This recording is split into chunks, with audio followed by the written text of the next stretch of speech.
Yes, people, back again. Hopefully, this time the stream is going to hold up and it is doing exactly what I want it to do. Yes, I'm Axel Holy. You know what it is. Yeah, it's the More Time podcast. I am him and he is me. Um, Dude, this is a setup. This yeah, funny. we got to get everything rolling.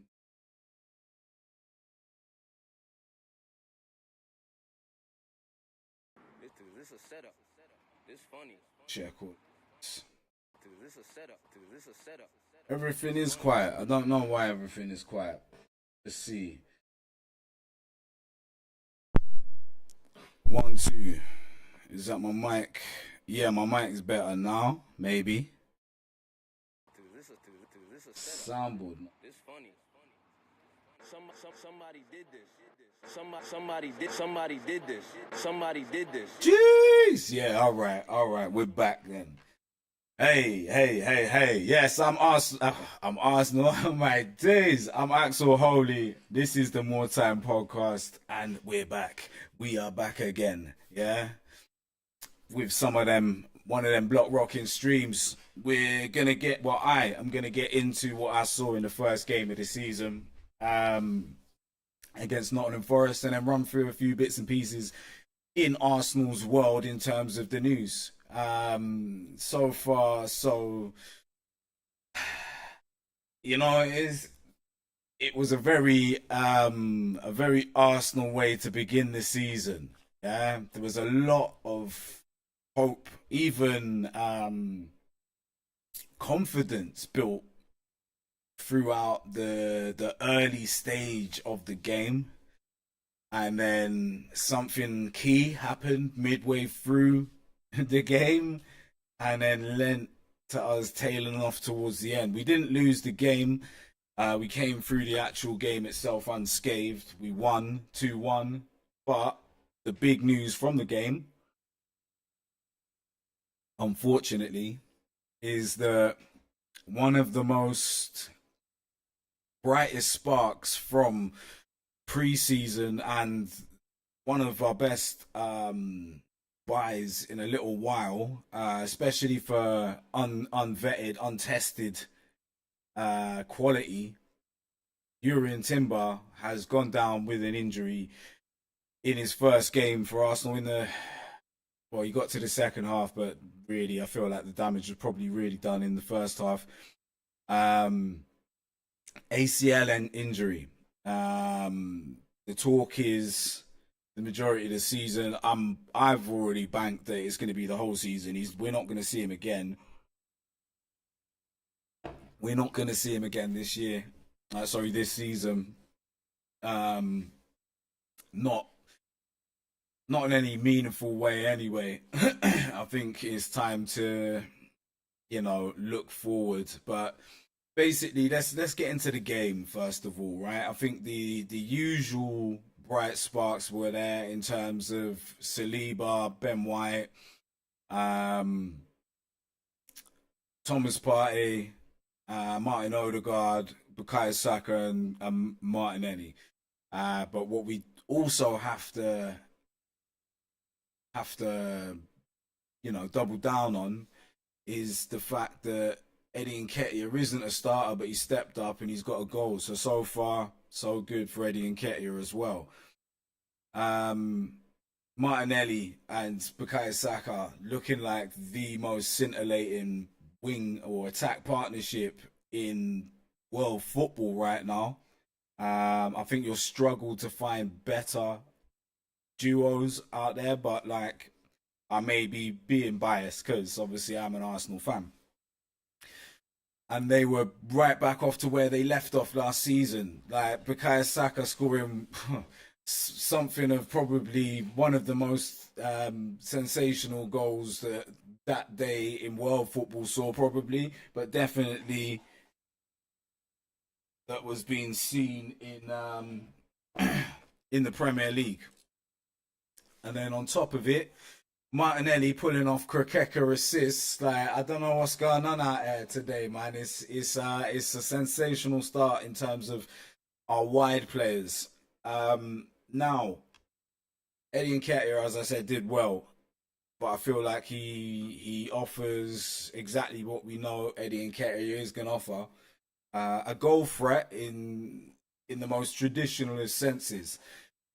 He's going to get in the right places. He's going to make the right moves that a striker would. Yeah, and he's going to get a chance or two, and he's going to take a chance or two, which we saw on the weekend. Now, Kai Havertz. I'm not sure if we're going to see Eddie Nketiah start against Crystal Palace. I'd like to, but I kind of feel like Mikel Arteta is going to go with Kai Havertz up front through the middle and Martinelli and Bukayo Saka starting either wing. I feel like the midfield that he has to go with is Thomas Partey, Declan Rice, and Martin Odegaard, and we need to run the back four as is or as was at the end of the season as much as we can. I mean, if Zinchenko's fit, then it's Zinchenko time, and the back four is what we started with last season. Because until that back four got a key injury to Saliba, it was the back four that we was running with. It was pretty much the holy grail of how we were moving. So as much as we've had this injury to Timber, we've also got Zinchenko coming back to fulfill his role. Of course, he's injury prone, but it just is what it is for now. We have to keep it rocking, car. We don't have sufficient, like Tomiyasu. I'm not really feeling Tomiyasu on the left hand side. Right back, centre back, cool. Kivior the same. In fact, Kivior maybe if he's fit, but like if Zinchenko's ready, then it's him. If not, then Kivior, yeah. But we've got sufficient cover in centre back and right back, and maybe even left back. But that's maybe for the absence of one or two max. Last season we suffered injuries with Saliba and Zinchenko, and those two did prove costly with obviously Zinchenko with our forward play, and William Saliba with our defensive play. So really, I think we are going to be forced into the transfer market again. This is kind of the end of the day. I'm feeling not depleted by Timber coming, like being injured for the season, but I feel like when he came in, it was a definite step up. It was a definite impact. It was a definite player where you can see this guy is going to be in this Arsenal team. He might give one or two people a run for their money. Like Ben White might have been sweating before the injury to Timber. You know what I'm saying? Maybe even Zinchenko might have been sweating before the Timber injury, right? Whereas now we're back to how we was last season, and the other two that really Havertz and Rice still need a little time to bed in. On a footballing technical level, Rice is being asked to do things that he hasn't actually ever been asked to do in his football career, even at international level. Gareth Southgate is not the most progressive minded, the most creative in terms of tactics, right? That's not to diss him, but it's just facts. Yeah. So Declan Rice, as experienced he is in terms of temperament, in terms of leadership, yes, he's vital on that pitch right now, athletically, physically, and by setting examples, right? But he's only just got here, so he hasn't gotten up to speed on tactical awareness for Arsenal Football Club. I'm not saying this to diss him. I'm just saying the moment that he starts to click in that side of things as well, sensational signing. It's more than obvious to me anyway, and I think everybody knows it's not really one of them people that you can even debate about, right? Now, Kai Havertz. I feel like our major problem with Kai Havertz is the fact that we paid £65 million for him, and because of that price tag, we're not going to see him hold bench enough, right? And I don't mean this in terms of, oh, I don't think he's any good and blah, blah, blah. I just see it more as a situation where you're being asked to come in off the back of a terrible, terrible season, not just for yourself individually, but for your club. So he's been around a load of down energy, like low vibrational dons. Super necessary. Yeah, you gotta get out of there from them. You get me? Like it's the only option. But so 2-2s now. Man has come through. I understand he's cost us a lot of money, but me personally, I'd prefer to see him bled into the team a little bit more slowly. I would. This is the maddest thing as well, because of the way that things are. You don't even really want to start Trossard up front, not because he's not good enough, but more so because of then you're lacking a bit of size up top. And that's why I'm saying it's got to be an Eddie thing for now, because he's not the biggest, but he's got more physicality to him than Trossard has, pace and in tenacity. Well, not necessarily tenacity, but pace and strength. I'd say that Eddie's probably got that over him.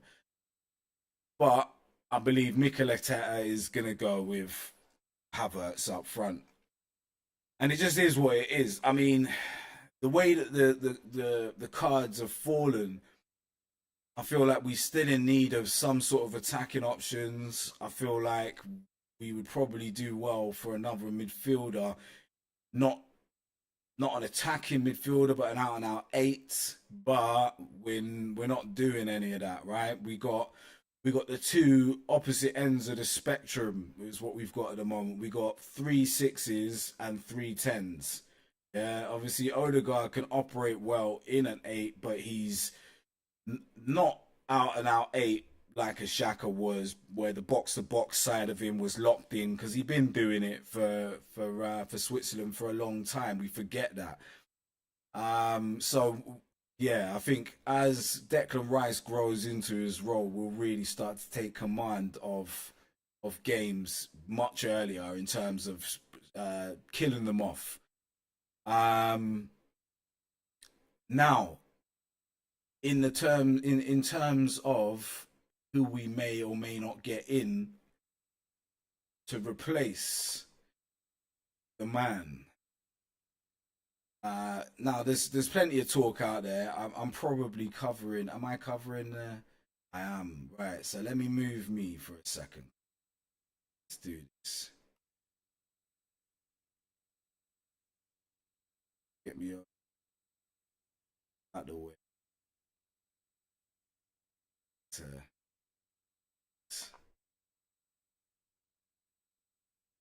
So Arsenal find dream Urian Timber.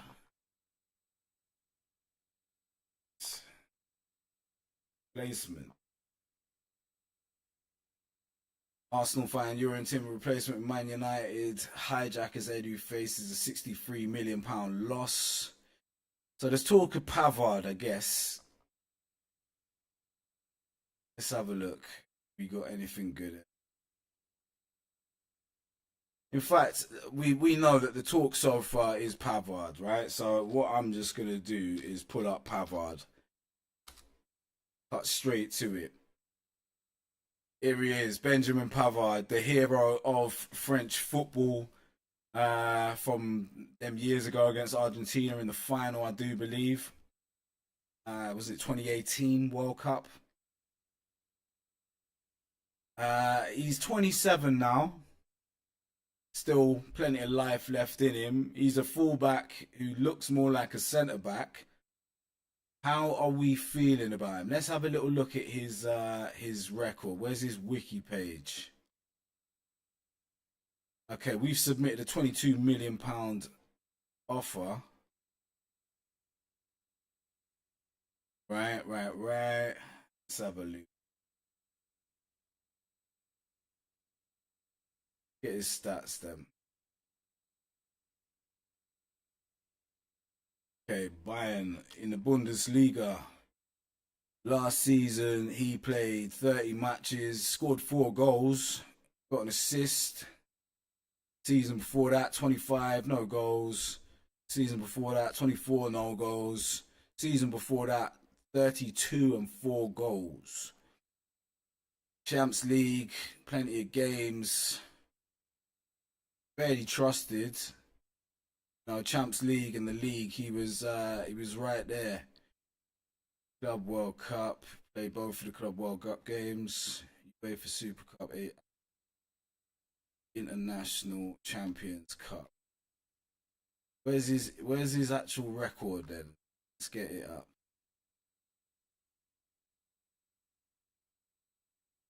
Right then. Got a World Cup to his name and the Champs League. Fam, listen, this is a winner. This is an actual winner, isn't it? Yeah, right then. All they want to do is show me. Oh, there we go. National career. He's got over 80 caps for. Oh, no, he didn't. He got 49 caps for France and 3 goals. 174 Bundesliga appearances with 9 goals, 7 assists. Not bad for a defender. And by club, yeah, he's had three seasons at high level football teams. Bayern Munich, the most notable, 163 appearances, 12 goals, 12 assists. Now, let's see if we can find his statistics. Yeah, I mean, like, let's that because really that's what it's going to come down to. Benjamin Pavard stats. I need his performance stats.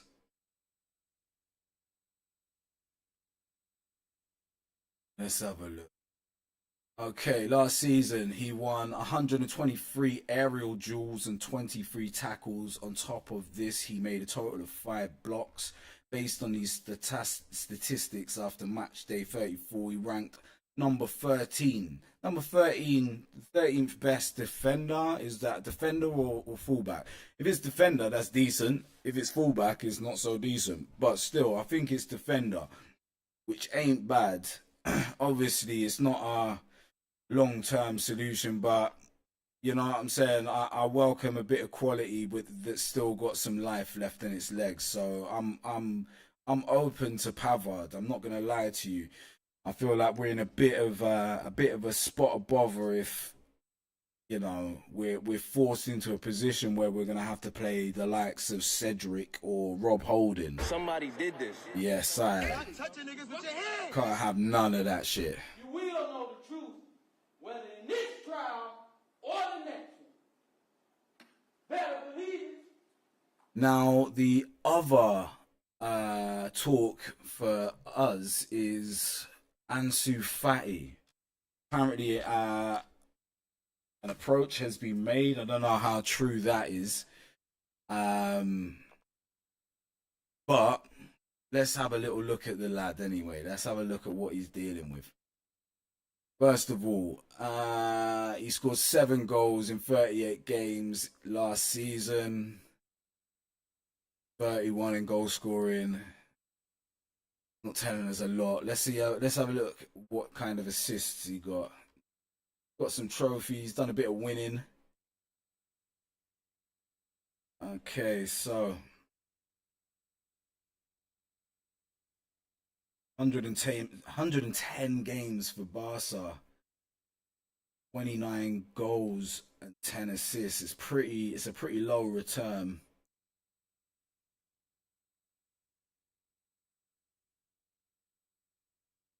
Couple against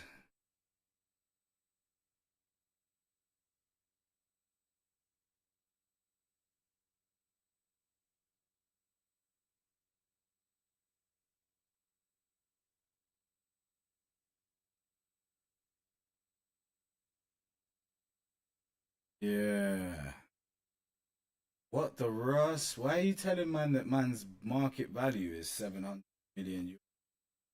What are we doing here? What is going on? At the club, see, they sent me to the wrong part, bro.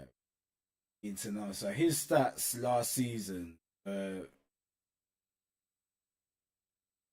Barcelona were 110. Well, not last season. I think that's his entire career, Barcelona career, right?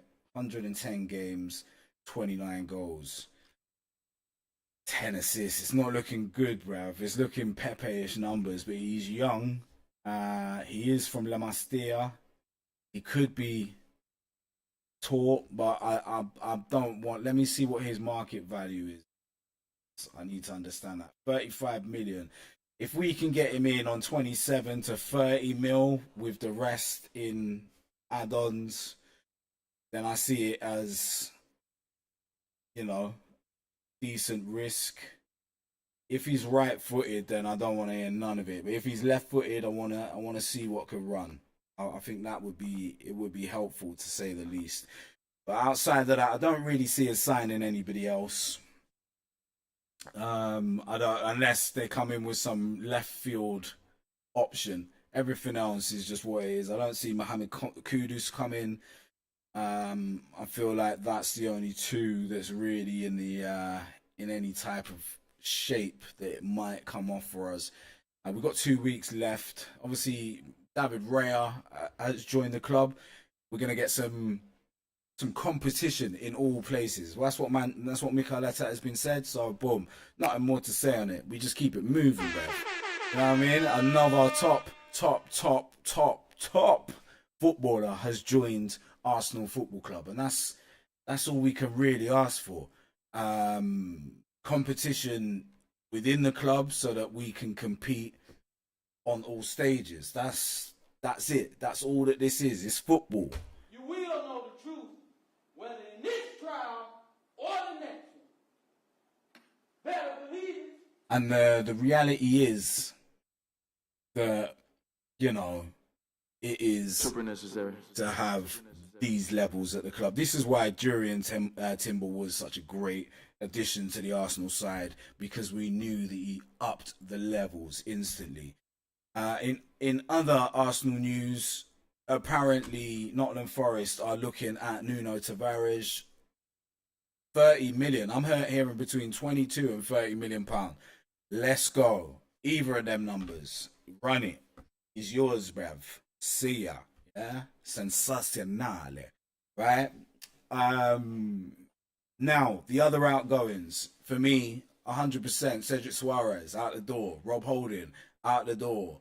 Sambi Lukonga, out the door. Either on a loan or a permanent. I don't think it matters at this stage. Nuno Tavares, looking like he's on his way out. The one person who maybe 2 weeks ago, we wouldn't have said, oh, let's get rid of him, but we would have probably been open to the option, is Kieran Tierney. Now, with Timber's injury, is it essential that we keep Kieran Tierney, or do you think we still sell him? Let me know in the comments. That is my final word on today. We have really been out here. This is what we've been doing. Right? We're going to get into this early morning show. Well, it's not even early morning, is it? But like early day shows daily about the football talk in terms of transfers, ingoings and outgoings for Arsenal and any other little bits and pieces. Now then, we have got Crystal Palace Monday night. I'm going for an Arsenal win, 3-0. Back four of Zinchenko, Gabriel Magalhaes, Saliba, Ben White. Midfield, Thomas Partey, Declan Rice and Martin Odegaard. Up front, Eddie Nketiah. On the wings, Martinelli and Bukayo Saka. That's my predictions anyway, right? We will be back for a live watch along for the Crystal Palace game where we're going to get vibes. This is my first day trying to do up this transfer talk, so you have to bear with me because we'll work some entertainment into it as we go. Move your pussy glide. You don't know, right? But currently, the next time you're going to see me is probably tomorrow Tomorrow, yes, tomorrow we got the double header.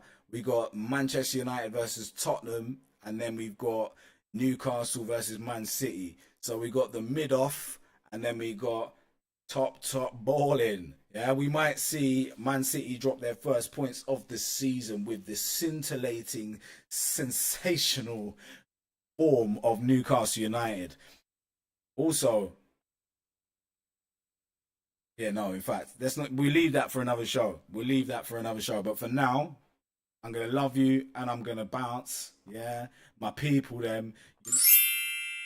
It's it's me. It's your boy. Yeah, it's Axel Holy. This has been the More Time Podcast, and I am out.